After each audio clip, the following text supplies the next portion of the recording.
Di sini kita bakal ngobrol santai dan seru tentang kehidupan di Pondok Pesantren Kashwa. Nah, kali ini kita punya dua narasumber spesial nih, ada Indah dan Putri, yang bakal berbagi pengalaman mereka sebagai santriwati di Pondok Pesantren Kashwa. Penasaran kan gimana rasanya mondok di sana? Yuk, simak obrolan kita.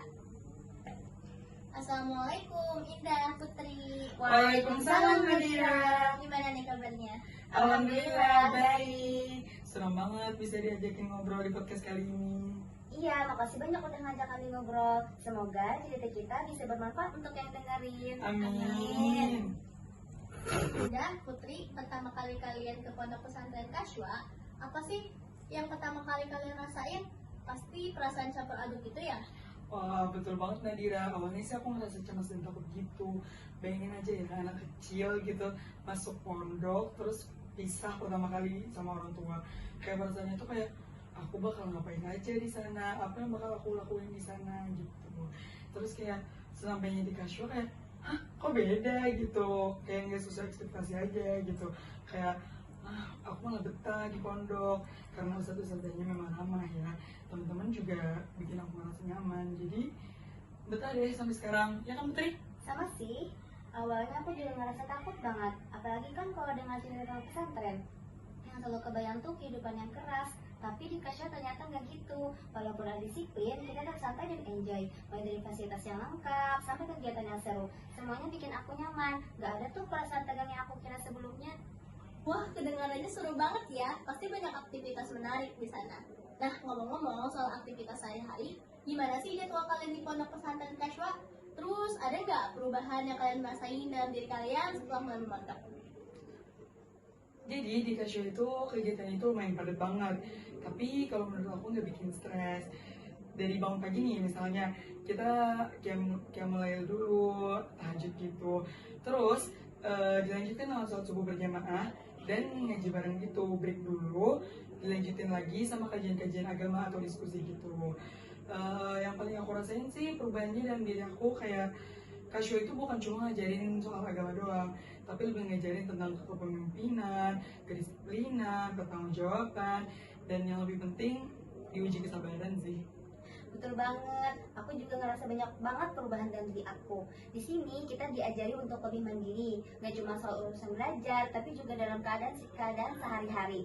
Kayak kita harus bisa ngatur waktu, punya tanggung jawab, dan tentunya menjaga hubungan baik dengan teman-teman dan ustadz-ustadzah. Walaupun awalnya susah, Wah, berarti meskipun ada peraturan yang ketat, kalian tetap bisa ngerasain kebersamaan dan rasa kekeluargaan gitu ya di Kashwa. Terus, ada nggak sih pengalaman seru yang bikin kalian makin jatuh cinta gitu sama Kashwa? Ada banget tentunya, banyak kegiatan yang kayak dilakuin secara kekeluargaan, kebersamaan gitu, saling tolong menolong, bantu-membantu, jadi kayak nggak ada beda gitu antara senior dan junior.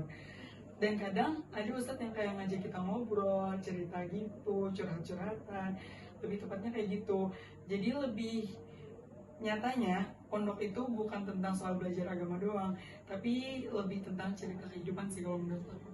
aku juga ingat waktu kita ngadain kegiatan sosial sekitar pondok, kita sama-sama ngumpulin bantuan untuk orang yang membutuhkan. Itu pengalaman yang gak akan aku lupa.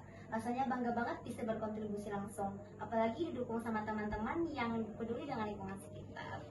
Wah, itu sih keren banget ya. Jadi, buat teman-teman yang lagi dengerin podcast ini, yang mungkin masih bingung atau ragu mau mondok, ada nggak sih pesan kalian buat mereka? Ada dong, buat kalian yang masih ragu, coba aja kalian datang langsung ke pesantren Kashwa, rasain sendiri tuh suasananya. Karena di Kashwa bukan cuma ngajarin soal agama doang, tetapi mengajari tentang kehidupan, tentang menjadi pribadi sendiri, juga menjadi pribadi yang lebih baik tentunya. Betul, jangan takut untuk mencoba. Di Kashwa, kamu bakal dikelilingi oleh orang-orang yang peduli dan selalu siap bantu. Yang penting, buka hati dan pikiran. Dan biarkan pengalaman itu mengubah kamu menjadi pribadi yang lebih dewasa. Wow, seru banget ya cerita dari Indah dan Putri. Semoga obrolan kita kali ini bisa memberikan gambaran yang lebih jelas tentang kehidupan di Pondok Pesantren Kashwa. Terima kasih banyak untuk waktu dan cerita kalian ya. Sama-sama, terima kasih juga Nadira udah undang kita di podcast ini. Iya, makasih banyak. Semoga bisa jadi inspirasi buat teman-teman yang dengerin. Amin. Amin. Dan untuk teman-teman yang masih penasaran atau ingin tahu lebih banyak tentang Pondok Pesantren Kashwa, langsung aja cari info lebih lanjut ya. Dan sampai jumpa di episode berikutnya. Wassalamualaikum.